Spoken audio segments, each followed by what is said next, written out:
it, as our political editor Nick Robinson reports for us now.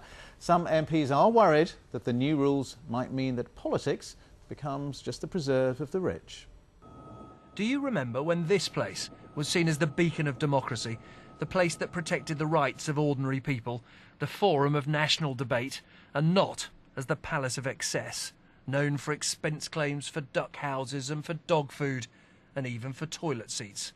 This report is meant to change all of that, to restore the reputation of MPs, who for weeks now have feared what it might mean for them and their bank accounts.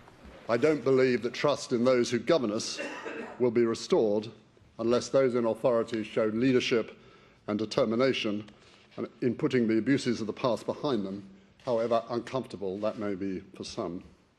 The great and the good who make up the Committee on Standards in Public Life have come up with a new rule book for MPs. In future, they say, MPs' expenses should be just that, not a hidden pay rise. The expenses saga began with the case of Derek Conway, who'd paid his sons to work for him, but couldn't show any work they'd actually done. The Kelly report says employing relatives should be banned, but not for 5 years, giving hundreds of staff time to find new jobs. So from today, there will be no more gains at public expense. Watching Kelly today were people who now face redundancy, husbands and wives who work hard and feel they're paying the price for those who've abused the system.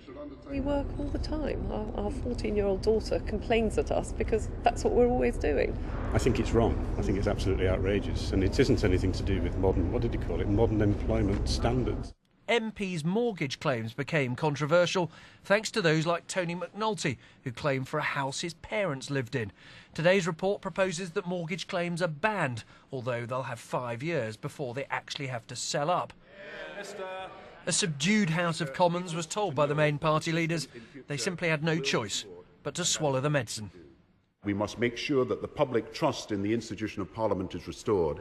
And that is why we should accept the Kelly recommendations and make sure they're implemented as quickly as possible. Today should mark an important day, a day when we say that from now and into the future, members of Parliament should not vote on our pay, our expenses, our pensions, our terms of service, our resettlement, or our expenses packages. After a shameful year for this Parliament, I agree that Sir Christopher Kelly's report finally gives us the opportunity to start restoring people's trust in the work of MPs here. No MP spoke out publicly against the Kelly report, but just listen to their reaction to this announcement by the Speaker.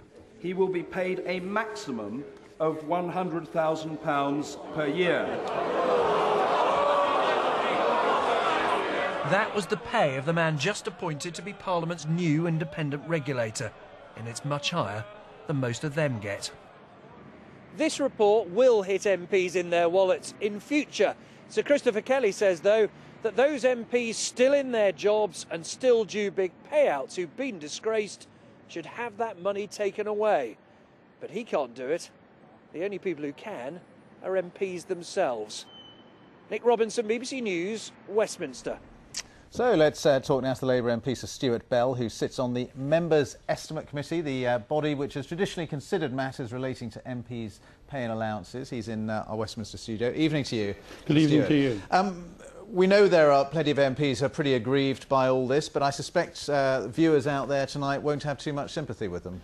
No, and they must accept that we are making great strides after many years. This has been going on for 30 years. It's been building up, this question of allowances. Over the last 2 years, we got rid of all the old systems.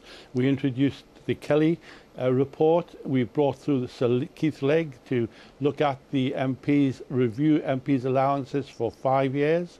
And we've got the new independent body that gets rid of the cosy relationship between the Member of Parliament and the Fees Office. So we are on our way, but it will take some time before we regain the confidence of the public.